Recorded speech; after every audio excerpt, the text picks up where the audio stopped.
Buenos días, pueden tomar sus lugares.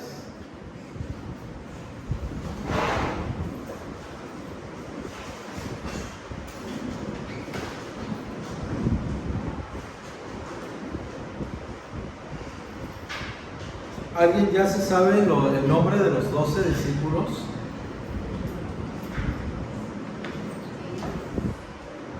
A ver. Ok, no, otra persona. Otra persona, alguien más, alguien diferente. A ver si se acuerda, yo creo que sí se acuerda. Son dos Simones. Simón Pedro, Simón el celote. Son dos Felipes. Felipe, hijo de Alfeo, y Felipe, hijo de Zebedeo. Luego, Santiago, perdón. Luego es Felipe, es Mateo, es Tomás, Judas Iscariote,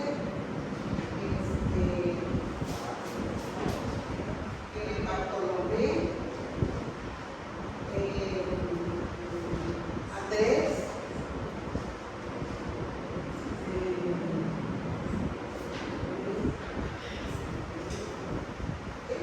Ayúdenla. Juan, y ya porque ya le está agregando. ya le agregó. Ok, ¿y los demás? Usted ya se lo sabe, ¿eh? A ver, díganlo. A ver, los que se sepan. Es Juan, Pedro, Bartolomé, Judas, Pedro. Ya va más de la mitad. Felipe. Judas ya lo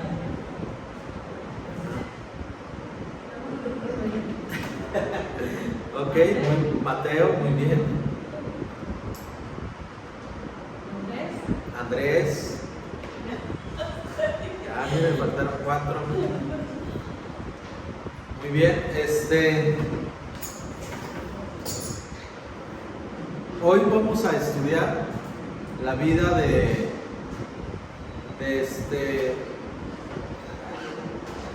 Bartolomé, o mejor conocido como Natanael, muy bien, o Bartolomé, ¿sí? En la Biblia lo vamos a encontrar en todos los evangelios donde se menciona el nombre de este discípulo como Bartolomé, pero solo Juan lo menciona como Natanael. Es que realmente su nombre es Natanael, pero tenía un sobrenombre, un apodo que era Bartolomé, ¿sí? Entonces era su sobrenombre, así como muchos de nosotros, ¿no? ¿Alguien nos puede decir su sobrenombre? Nadie tiene sobrenombre aquí si le buscamos uno. No, nadie, alguien se atreve a decir su sobrenombre. Hay muchas personas que los conocen más por su sobrenombre que por su verdadero nombre. O sea, dices, no, yo siempre pensé que te llamabas así. No, no me llamo así, mi verdadero nombre es así, de esta manera, ¿no? No, nadie se atreve, o nadie tiene sobrenombre aquí, solo yo. Sí, un apodo, como te conocen, ¿no? No, nadie. A mí me dicen el gato. El gato. El gato. Ok. Pues yo también tengo uno que muchos no conocen. Es más, nadie lo sabe. Solamente los de mi tierra. Ahí es muy difícil. Si vas por donde vivo y preguntas, oye, ¿dónde vive Isaías? Isaías, no, aquí no vive. Pero si le dices, oye, ¿dónde vive el chayote? Sí, vive allá. Ok, vive allá en esa casa, ¿no? Pero porque a los Isaías se les dice Chayo, ¿no? Chay, Chay. Y entonces mi hermano le agregó la O, Chayo, y por mi tipo de cabello, una vez mi papá me cortaba peloncito, iba pasando un señor y me tengo que decir, pelos de chayote, y se me quedó el chayote, o sea, todo se acomodó para tanto el nombre como el cabello, ya se me quedó el chayote. Entonces el vecino siempre pensó que mi nombre era Rosario, porque me decían Chayo, y un día alguien me fue a buscar por mi nombre y dijo, no, aquí no vive, no, sí, aquí, no, dice, aquí vive un muchacho, pero se llama Rosario, no Isaías. Y en eso voy saliendo y le digo, yo soy, dice, yo pensé toda mi vida, dice el Señor, no pensé que te llamabas así, Rosario, como te dicen Chayo o Chayote, pensé que te llamabas Rosario, ¿no? Entonces, pero así pasa con este personaje. Era un seudónimo, su nombre Bartolomé, y lo vamos a ver, por favor, su significado. Entonces, vemos aquí que Bartolomé es un seudónimo hebreo, hijo de Tolmai,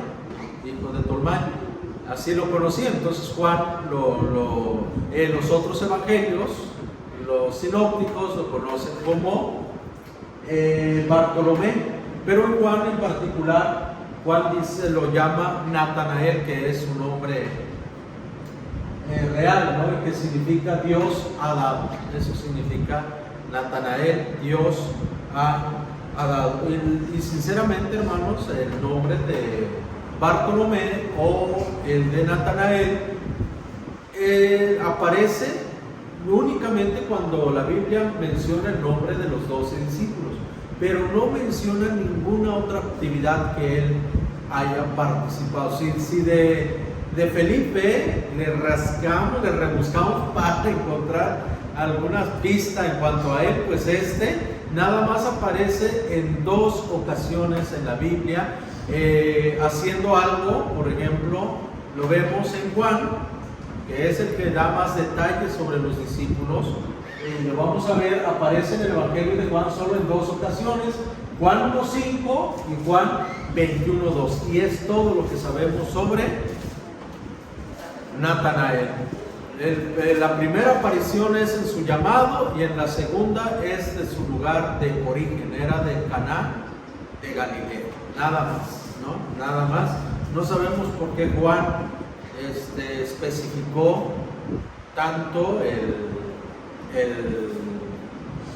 yo creo que algo nos quiso decir Juan en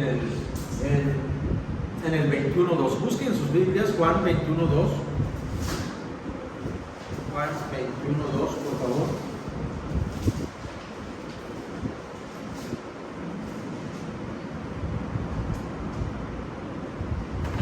Dice 1 y 2. Más tarde Jesús se apareció nuevamente a los discípulos junto al mar de Galilea. Ese es el relato de lo que sucedió. Varios de sus discípulos se encontraban allí: Simón Pedro, Tomás, al que apodaban el gemelo, Natanael de Caná de Galilea, los hijos de Zebedeos y otros discípulos. Aquí Juan especifica su lugar de origen, ¿no? ¿De dónde era Natanael? De Caná de Galilea, Caná de Galilea. No sabemos por qué Juan especifica esto. Uno puede decir, a lo mejor lo puso porque si no, lo que pasa es que los rollos, y más Juan dice, esto se escribió para que crean, ¿no? Fue muy selectivo en lo que iba a poner, y aparte, pues igual que ahorita, había un límite para los rollos, no era de que escribiera, no era escribir por escribir, no, también tenía su límite. Entonces muchos escritores en aquella época pues tenían que seleccionar muy bien lo que iban a poner. Algo parecido que sucedió hace algunos años atrás, no sé cuántos de ustedes se acuerdan, cuando los famosos mensajes de texto. ¿Sí? ¿Cuántos de ustedes aprendieron otra nueva escritura, ¿no? Y a leer abreviado? Porque si mandabas un texto con letras de más, ya te cobraban 2. No les pasó a ustedes. Entonces tenías que guardar tu saldo, tu peso, y decir mucho en pocas palabras, ¿no? De ahí fue donde muchos tronaron con la escritura, escribían por qué con la X y la Q, ¿no? Ya sabías que hacía por qué. Diría XQ, ¿no? Y lo de te quiero mucho, TKM y todas esas palabras, y fue donde nos tronó a muchos con la ortografía, ¿no? Algunos todavía siguen escribiendo así hasta el día de hoy, ¿no? Entonces, ¿por qué? Porque tenías que guardar muy bien o usar lo máximo la cantidad de letras que te daban por un peso, creo que valía cada mensaje. No recuerdo bien, pues algo así también pasaba con los rollos en aquel entonces. Los que escribieron tenían que seleccionar muy bien lo que iban a poner y aprovechar al máximo cada pergamino, cada rollo. Entonces vemos aquí que Juan arroja un dato muy importante sobre Natanael, su lugar de origen, y dice la palabra que era de Caná de Galilea, ¿no? De Natanael de Caná de Galilea. Muy bien, entonces viendo esto en cuanto a Natanael, el significado de su nombre, entonces cuando ustedes, lo mismo que Jacobo y Santiago, son la misma persona, así también Bartolomé y Natanael son las mismas personas, y así lo vamos a encontrar en la palabra de Dios. Continuamos, por favor, Oli.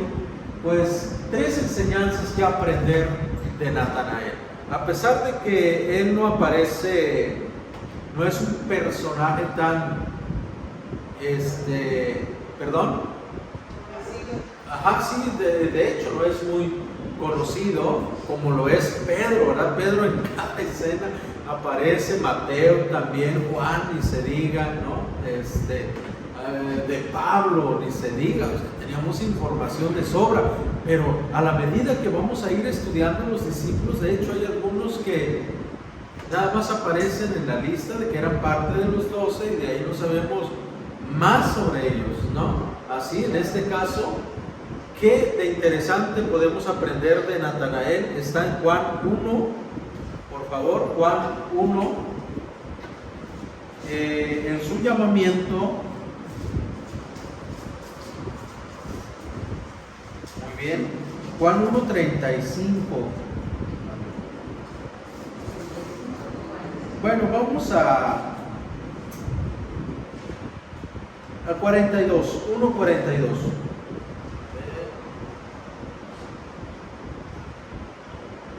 Bueno, 45, para no meternos con el otro discípulo, vamos a entrar desde 45, Juan 1:45. Vamos a ver aquí que Felipe es el que busca a Natanael y le habla acerca de Jesús, que lo ha encontrado y lo invita a conocerlo. Eso es lo que Felipe hace. Fíjense que hay algo muy interesante. Siempre que Pedro va a aparecer en la lista, ¿con quién aparece? Pedro y Andrés. Siempre van a aparecer ellos dos en la lista y están en ese orden: Pedro y su hermano Andrés. Después encontramos a otros dos, que es, pero ¿quién aparece primero, Juan o Santiago? Jacobo y Juan. Chéquenlo y se van a dar cuenta. ¿Quién aparece siempre? Y es que es un orden, ¿sí? Un orden, y pienso que ese orden viene por autoridad, porque aparece Pedro y enseguida aparece su hermano Andrés y luego aparece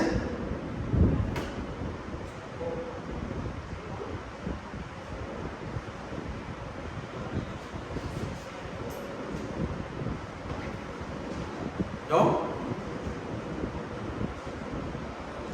A ver, vamos a investigarlo, investiguenlo.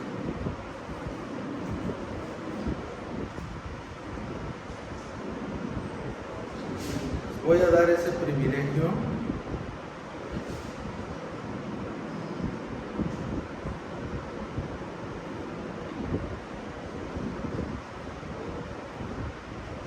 Puse aquí la lista. siempre aparece primero Jacobo o Santiago y después Juan, ¿sí? Y después Juan. Esto lo encontramos en Mateo 10, 2 al 4. Y a ver, vamos a hacer un ejercicio. ¿En dónde encuentro la lista de los primeros discípulos? Mateo 10, del 1 al 4. ¿Dónde encuentro el nombre de los primeros discípulos? Aparecen en varias, pero al menos una que tengamos en mente es en ¿dónde? Mateo 10, 1 al 4, porque ahorita vi que andaban para allá y para acá. ¿Dónde estará la lista? Mateo 10, 1 al 4, ahí viene el orden y se van a dar cuenta que primero aparece siempre en las otras listas Jacobo y luego Juan. ¿Y por qué mencionamos esto? La razón es que Felipe y Natanael siempre van a aparecer casi juntos en la lista. Felipe y Natanael, parece que Natanael y Felipe eran muy amigos, como que entre los dos tenían una bonita amistad, y probablemente ellos dos también estuvieron con Juan el Bautista, ¿sí? Con Juan el Bautista. Por eso quiero que aprendamos tres cosas que aprender de Natanael, aunque es la única escena más amplia en cuanto a él. Nos deja tres enseñanzas y sobre todo lo que Jesús, la opinión que Jesús tenía de él, ¿no? La opinión que Jesús tenía de él. Vamos a verlo.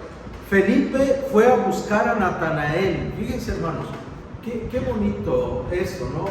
Felipe encuentra a Jesús y no se queda con eso, con ese encuentro, ¿no? Eso tan bonito, el haber encontrado al maestro, sino que ¿qué hace él?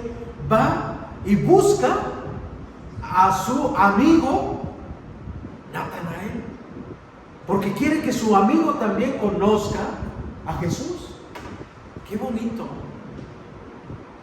Qué bonito esto de Felipe, ¿no? Busca a su amigo y le quiere presentar a Jesús.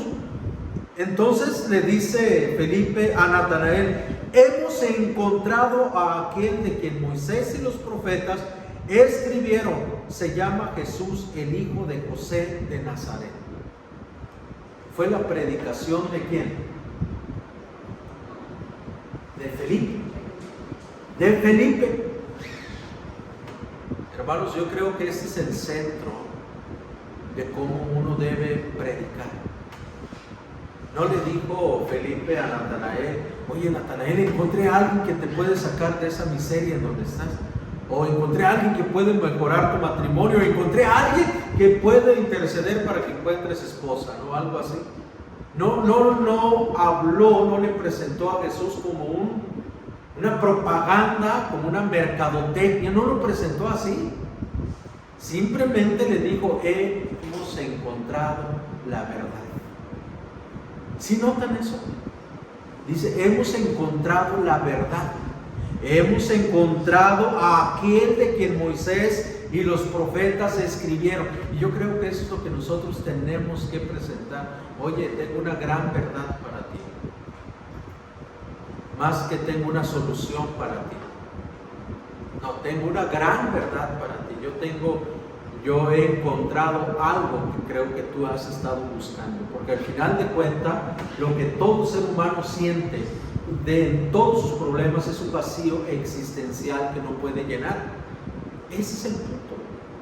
La gente no tiene satisfacción en todo lo que hace, en todo lo que vive, en todo lo que busca. Está buscando algo, está buscando felicidad, está buscando placer, está buscando algo que llene ese vacío que hay en su corazón. Eso es lo que el mundo está buscando, y lo busca en las drogas, lo busca en el alcohol, lo busca en mujeres, lo busca en placeres, lo busca en riquezas, lo busca en trabajo, lo está buscando en todo, y todo se resume en ese vacío existencial que tiene. Entonces, cuando Felipe habla con Natanael, le dice: he encontrado, o hemos encontrado eso que tanto estamos buscando. Por eso es que se entiende que Felipe y Natanael eran compañeros, amigos, y probablemente los dos buscaban constantemente la verdad, porque Felipe dice: hemos encontrado de quien Moisés, quiere decir que conocía el Pentateuco, conocía la Torá, y le dice: y los profetas. ¿Qué quiere decir esto? Felipe y Natanael tenían un amplio conocimiento acerca de quién era Jesús. Por eso Felipe no dudó ni un momento cuando Jesús lo invita a seguirlo, ¿no? Lo sigue. Y ahora Natanael también estaba en busca o esperando esa verdad, y cuando Felipe llega y le dice: hemos encontrado a aquel de quien Moisés y los profetas escribieron. Ese es el evangelio, esa es la predicación. Tú puedes llegar y decir: he encontrado aquello que tanto he buscado, o puedo decirte: o he encontrado aquello que tú tanto andas buscando. Y nosotros regularmente presentamos a Cristo como si fuera un producto de Herbalife. En serio, lo presentamos así, que cura casi todas las enfermedades, y por eso la gente se decepciona.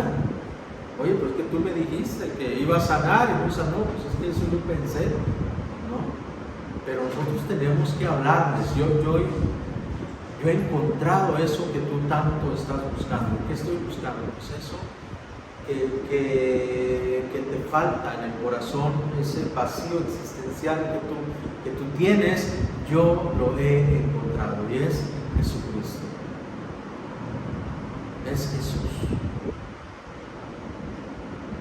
Y Felipe, fíjense, me encanta, cuando estaba analizando esto, me encantó cómo él presentó a Jesús a su amigo Natanael. No lo presentó como alguien que iba a solucionar su vida, no lo presentó como alguien que iba a solucionar su problema, lo presentó como la verdad, como lo que él tanto ha estado buscando con su amigo.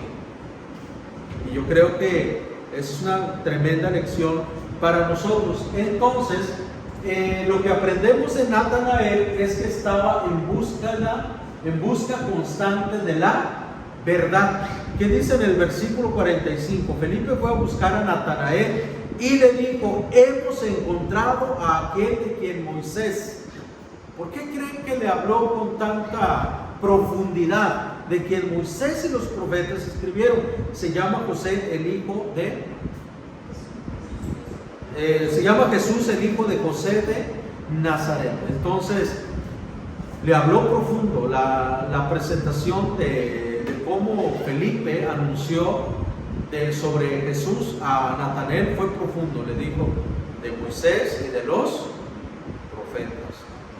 Él dio por hecho que Natanael sabía lo que decían los escritos de Moisés, y también sabía lo que los profetas decían. Felipe sabía que él conocía. Es como si tú entablaras una plática con alguien, ¿no? No es lo mismo una plática con un nuevo creyente que no ha tenido contacto con la Biblia, como con alguien que ha estudiado en un seminario, ¿no?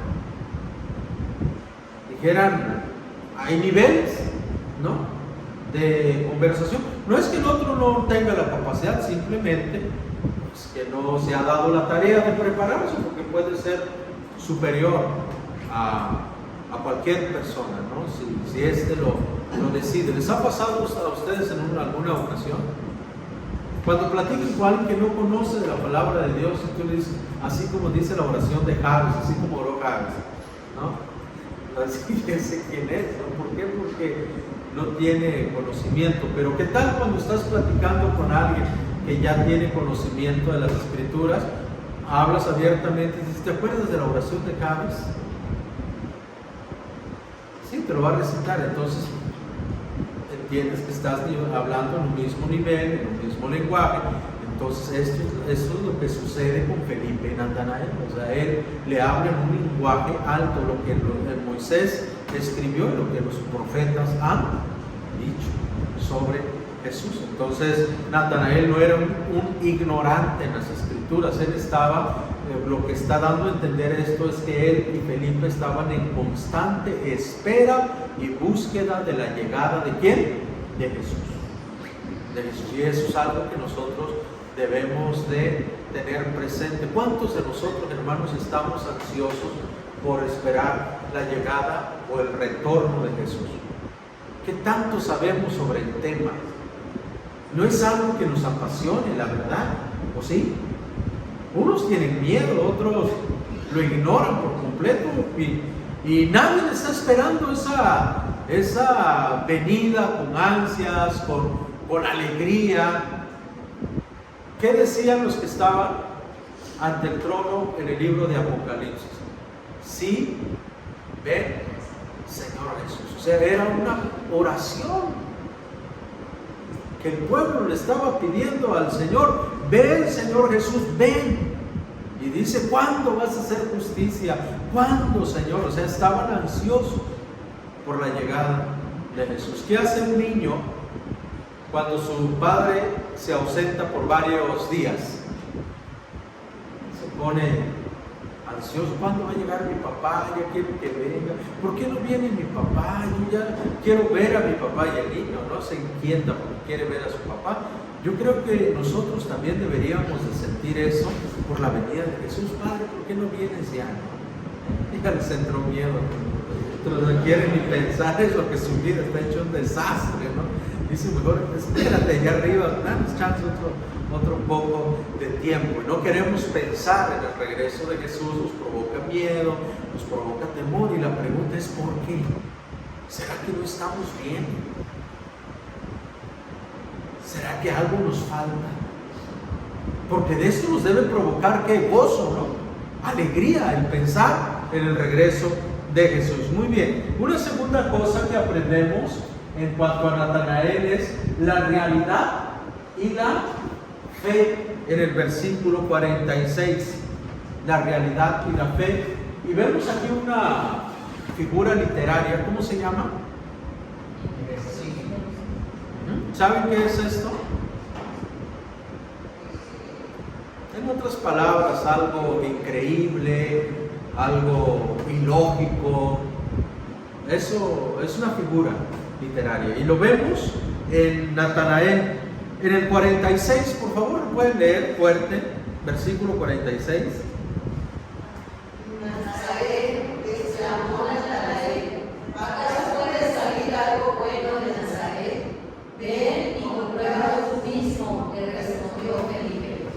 Natanael, a pesar de que era un hombre que tenía mucho conocimiento acerca de la llegada del Mesías, y él estaba bien firme de que iba a venir un Salvador de Israel, un Redentor. Pero cuando Felipe le dice que es de Nazaret, Natanael se queda así como muchos de nosotros: ¿de Nazaret? ¿Ese pueblito? ¿De ahí puede salir algo bueno? O sea, su realidad, como muchos de nosotros cuando somos confrontados con una realidad que no nos parece, y la fe. Entonces Natanael tenía dos opciones. Pudo haber dudado lo suficiente y decir: muchas gracias, pero yo no creo que Jesús, que el que está, yo creo que va a venir, pero no creo que venga de ese pueblo. O sea, a lo mejor estás mal, a lo mejor estás equivocado. Yo no creo que venga de ahí. Yo sí creo que va a venir y lo voy a seguir buscando. Y pudo haber hecho eso. Simplemente no aceptar. Y lo que Felipe hace es algo bastante bueno. No le da argumentos, ¿sí? No le dice: mira, acuérdate, no, mira lo que hizo. ¿Qué le dice Felipe? Ven, mira, compruébalo tú mismo. Ven. Cuando alguien dice: no, es que yo no creo en Dios, Dios no existe. Bueno, ya le diste una oportunidad. No, pues no. ¿Te has acercado a alguna iglesia? No, pues no. ¿Por qué no lo pruebas? ¿Por qué no lo compruébalo tú mismo? No puedes negar algo que tú no has probado. No puedes negar algo. No puedes decir: Dios no existe, cuando no le has dado la oportunidad que Él obre en tu vida, en tu corazón. O puede decir que todas las iglesias son hipócritas cuando nunca has formado parte de una iglesia. Y creo que la respuesta de Felipe para mí es una respuesta excelente que nosotros podemos ocupar para cuando una persona es renuente a las cosas. ¿Por qué dices eso? Cuando dice la gente, no, es que la Biblia es un libro X, ¿ya la leíste? No, pero entonces no puedes dar una opinión sobre algo cuando no lo has leído. Una vez que la hayas leído, ven, nos sentamos y ahora sí vamos a discutir sobre el libro. ¿Cuánta gente dice, no, es que la iglesia son así? ¿Ya has asistido a una iglesia? ¿Ya has formado parte de una? No, pero he visto. Bueno, dice, bueno, pues no es válido tu argumento si no has formado parte de, ¿no? Qué bonito, ¿verdad? La forma en cómo Felipe persuade a Natanael y dice, bueno, Natanael es de Nazaret, ¿puedes decir algo bueno? ¿En serio? Ven, compruébalo tú mismo, vamos, ¿no? Qué bonito, qué padre. Entonces vemos aquí la realidad y la fe. ¿Cuál es la realidad de Natanael? Su parte humana, de dudar de que en ese pueblo, que en aquel entonces pudiera salir el Salvador. Es su realidad. Y su fe, pues que él estaba completamente convencido de que iba a venir el Mesías. Muy bien, y un tercer elemento que podemos encontrar aquí es que la fe que le agrada a Dios. En el versículo 47, por favor, pueden leerlo. Mientras ellos se acercaban, Jesús dijo, aquí viene el verdadero Hijo de Israel, un hombre totalmente íntegro. Fíjense, la fe que le agrada a Dios. ¿Cuál es esa fe? La fe genuina, la fe íntegra, completa, es la que le agrada al Señor. Fíjense, hermanos, no necesitamos saber más de Natanael. Con esto, con la opinión que Jesús da sobre él, con esto nos quedamos, que fue un excelente discípulo. La opinión, porque vemos aquí, yo no sé de cuántos de nosotros Jesús pudiera decir lo mismo. ¿Qué dijo Jesús de Natanael? Natanael, aquí viene un verdadero hijo de Israel, un hombre totalmente íntegro. Jesús no estaba viendo lo superficial. Fue como rayos X, ¿no? Traspasó la parte material del hombre y se centró hasta en lo profundo del alma. Y dijo Jesús, un hombre totalmente íntegro.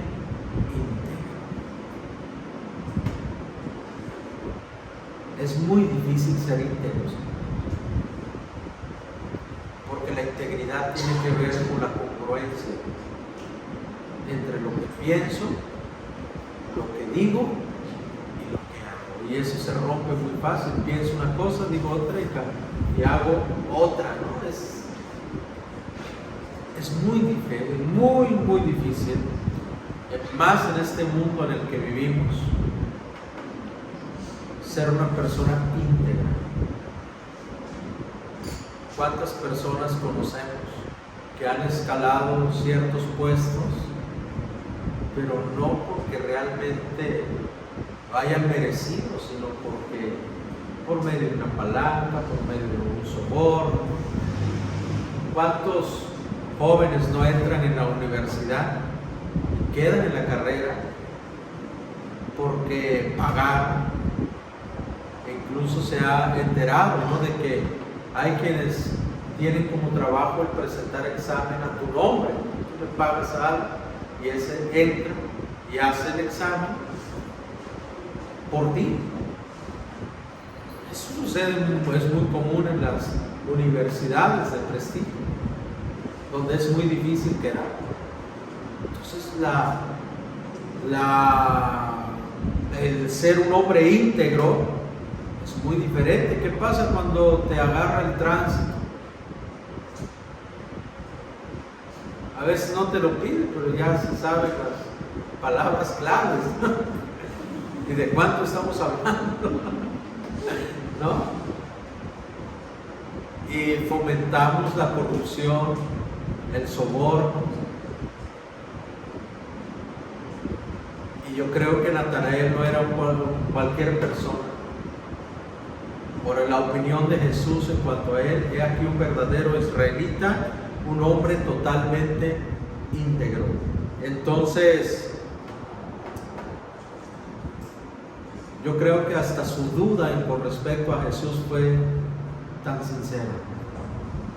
Y es que el ser íntegro no significa ser perfecto.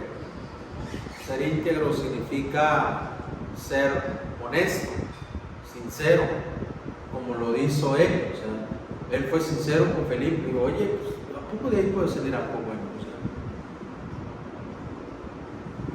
y eso pienso que es un ejemplo para nosotros. El hecho de, si tratamos de ser íntegros no significa que seamos perfectos. Simplemente reconocer y aceptar nuestros errores, ser responsable de nuestras decisiones, ¿no? En lo que hacemos, asumir esa responsabilidad, ¿no? Muy bien. Entonces, Natanael se sorprende y le dice, ¿cómo es que me conoces? Y Jesús le dice, pude verte debajo de la higuera antes de que Felipe te encontrara. Contestó Jesús. Pude verte. Entonces aquí aprendemos una fe que a Dios le agrada, ¿no? El hombre a quien Dios le agrada es ese hombre íntegro, ese hombre que asume su responsabilidad. No fue lo que Dios quería que Adán y Eva hicieran cuando les preguntó, ¿acaso comiste del fruto del que te mandé que no comieras? O sea, quería el Señor que asumieran su responsabilidad. Y le pregunta, ¿dónde estás? ¿Por qué te escondes? Son preguntas que nos hacen recapacitar.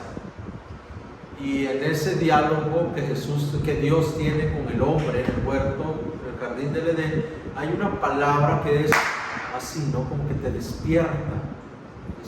¿Qué has hecho? Fue la pregunta que el Señor le hizo al hombre. ¿Qué has hecho? Esa pregunta, hermanos, de veras en consejería pesa mucho. O cuando tú quieres confrontar a alguien y esa persona no se da cuenta del grave daño que ha ocasionado o la terrible consecuencia de sus acciones, tú puedes hacerles esa pregunta. Es una pregunta de consejería, de mentoría, ¿no? Entonces, decirle a tu hijo, decirle a alguien, ¿qué has hecho? Como que esa pregunta te escanea de pies a cabeza, o sea, ¿qué has hecho? ¿No? Y te quedas y dices, fue lo que pasó con alguien, cuando el Señor dijo, ¿qué has hecho? Y vemos aquí, entonces, de que cuando el Señor platica con Natanael en ese diálogo, le dice el Señor, pude verte debajo de la higuera antes de que Felipe te encontrara. Contestó Jesús. Entonces Natanael exclamó, Rabí, tú eres el Hijo de Dios, el Rey de Israel.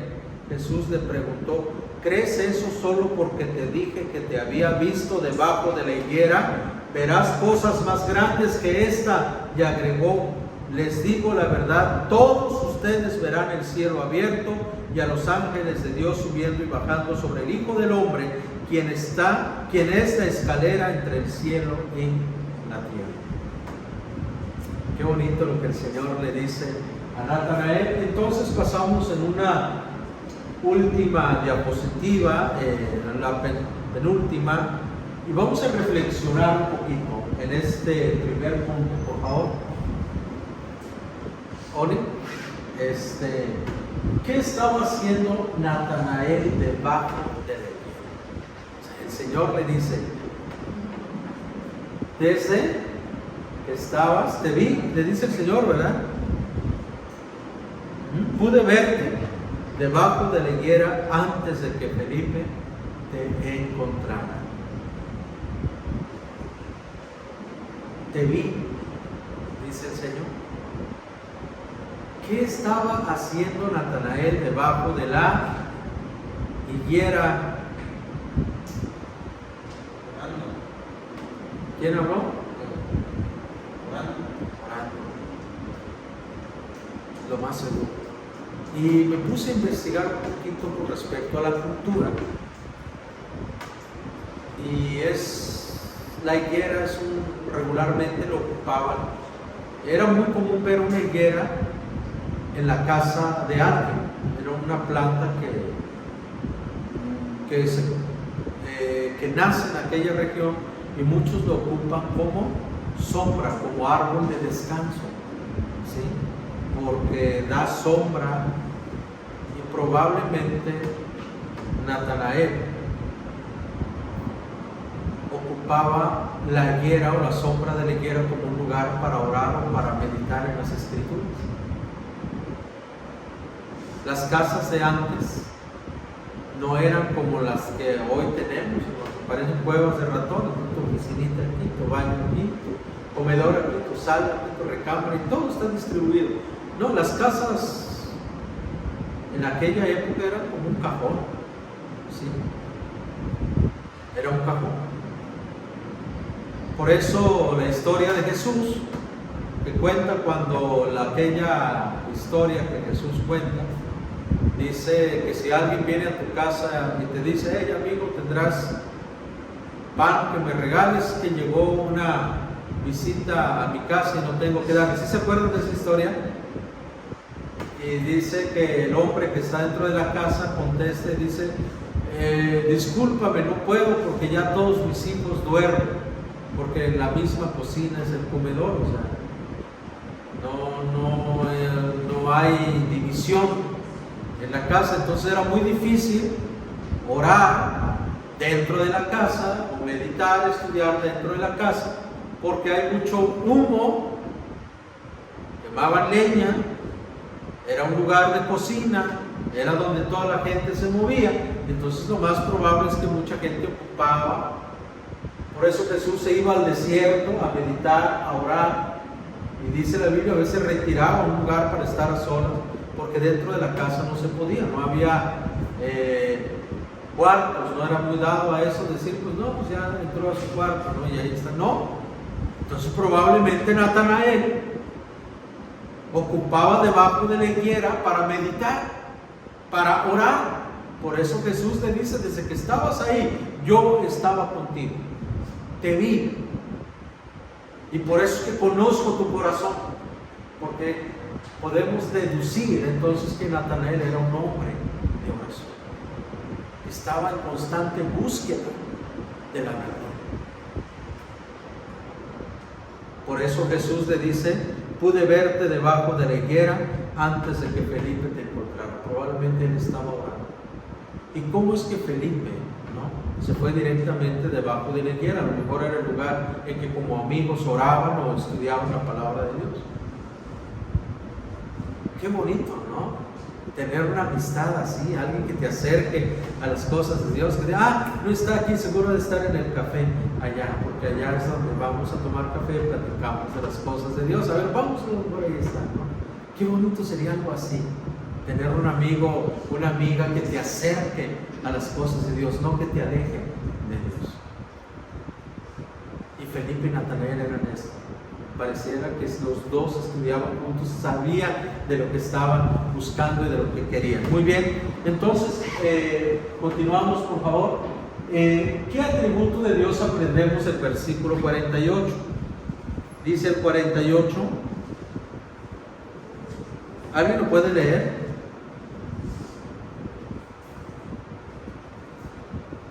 ¿Cómo es que me conoces?, le preguntó Natanael. Pude verte debajo de la higuera Muy bien. ¿Qué atributo de Dios conocemos o aprendemos de este versículo? La omnipresencia y la omnisciencia, ¿no? ¿Qué significa la omnipresencia de Dios? Que está en todo lugar, pero más donde lo invocan. Y la omnisciencia, que todo lo sabe. O sea, lo que vemos ahí dice aquí un verdadero israelita, que no hay engaño. O sea, lo escaneó de pies a cabeza. Conoce hasta el más profundo de nuestros sentimientos. Muy bien, entonces vemos estos dos atributos de Dios en este diálogo con Natanael. Y una última, ¿qué quiso dar a entender Jesús en el versículo 51? Les digo la verdad, todos ustedes verán el cielo abierto y a los ángeles de Dios subiendo y bajando sobre el Hijo del Hombre, quien es la escalera entre el cielo y la tierra. ¿Qué quiso decir Jesús con esto? ¿Saben qué relato está contando o de dónde tomó Jesús esta expresión? La ascensión de Jesús. ¿Eh? La ascensión de Jesús. No, Jesús estaba pensando en otro evento, un evento que está en el Antiguo Testamento. Si no mal recuerdo, está en Génesis 28.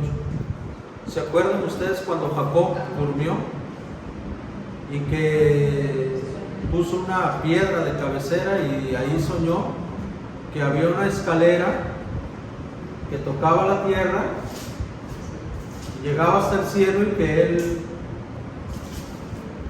vio que como los ángeles bajaban y subían por las escaleras, y dijo, aquí pues este es un portal, dijeron hoy en nuestro tiempo, ¿no? Que conecta entre la tierra y el cielo.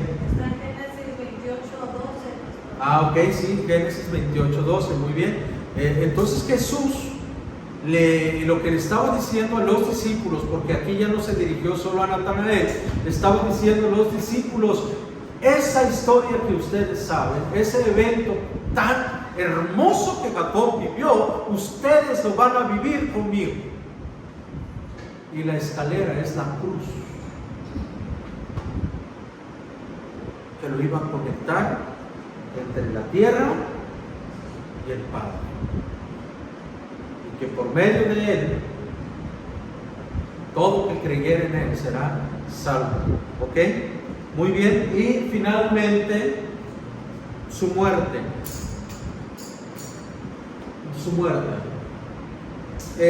Algunos datos de la tradición dicen que predicó en Persia y en la India, que Natanael, después de la muerte de Jesús, cuando empezaron los discípulos a predicar, él predicó en Persia y en la India, que ahí fue su campo de predicación. Ahí era conocido Natanael como un gran predicador. Y también hay dos versiones con respecto a su muerte, no se sabe con exactitud. La primera, vamos a ver, fue atado, metido en una bolsa y arrojado al mar. Hay algunos datos de que él murió de esa manera, que lo ataron, lo metieron en un costal, imagino que de trapo en aquel entonces, y lo arrojaron al mar. La otra, y hay otra versión donde se cree que fue crucificado, que murió crucificado. Cual sea la forma, hermanos, cualquiera de estas dos maneras, fue martirizado por causa del Evangelio.